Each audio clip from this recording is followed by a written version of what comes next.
Na mtazamaji wa Trend TV, hatimaye Harmonize bwana ameamua kutoa shukurani kwa mashabiki zake.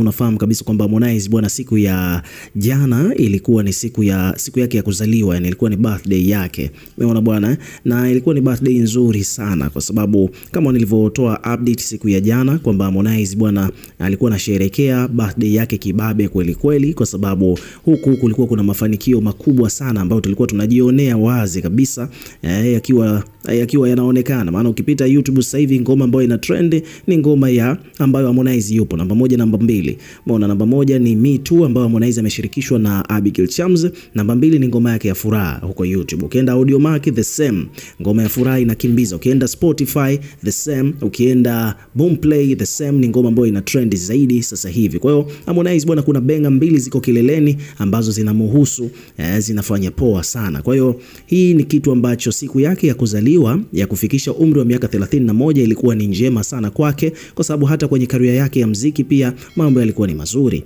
Hivyo basi Harmonize ametoa shukurani kwa mashabiki ambao wamekuwa wakimwish na kumtakia heri zaidi na mafanikio zaidi katika career yake ya muziki kutokea alipofikisha umri huo wa miaka 31 jana.